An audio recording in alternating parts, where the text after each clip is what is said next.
ছোট পাখি সদ্য ডিম ফুটে বের হয়েছে। সারাদিন বসে থাকে পাখির খাঁচায়।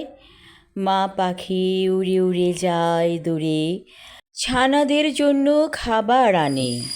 ছোট ছোট ছানারা হা মুখ করে বসে থাকে।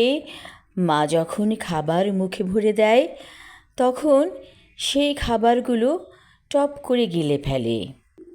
পালকবিহীন ছানারা ধীরে ধীরে বড় হয়। মা পাখি উড়ে উড়ে খাবার নিয়ে আসে ছানাদের জন্য। পালকবিহীন ছানাদের একদিনই পালক গজায়, ডানায় জোর আসে। মা পাখি ওদের উড়তে শেখায়। একটু একটু করে দূরে যায়, আবার ফিরে আসে নিরে। হঠাৎ একদিন উড়তে শেখে পাখিরা সম্পূর্ণরূপে।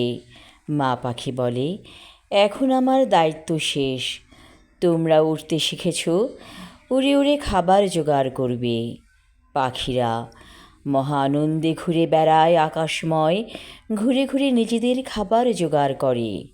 মা পাখি বসে বসে ঝিমোয়, অপেক্ষা করে ছানাদের, কখন ফিরবে ছানারা। একদিন, 2 দিন, 3 দিন, আর আসে না পাখির ছানারা। ওরা এখন উড়তে শিখেছে ডানা মেলে, আর কোনো চিন্তা নেই। শিকারীদের হাত থেকে বাঁচার জন্য সব কৌশল রপ্ত করা আছে, কোনো ভয় নেই আর। কিন্তু মা পাখি দিনে দিনে দুর্বল হয়।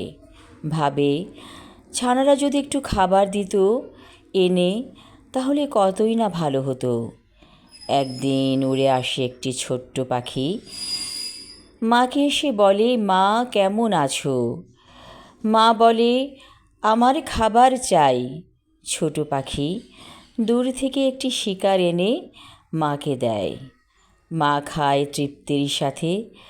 তারপর বলে, আমি বুড়ো হয়ে গেছি তোমাদের কাছে, প্রকৃতির কাছে।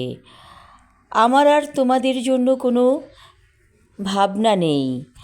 তোমরা নিজেরা উঠতে শিখেছ, নিজেদের খাবার নিজেরা জোগাড় করতে শিখেছ। কিন্তু বুড়ো মাকে তো একটু দেখতে হয়, আমি তো না খেয়ে থাকি প্রায়ই। ছোট পাখি লজ্জা পায়। মাঝে মাঝে সে তবুও মাকে খাবার দেয়। আর ওর যে ভাই বোনগুলো, তারা আর আসে না। ডানা মেলা পাখি উড়ে যায় দূর বহুদূর। মা পাখি ভাবে, আমি ওদেরকে বড় করেছি, এটাই আমার সান্ত্বনা। আমি আমার লেখা কবিতা ডানা মেলেছে পাখি পড়লাম। ধন্যবাদ।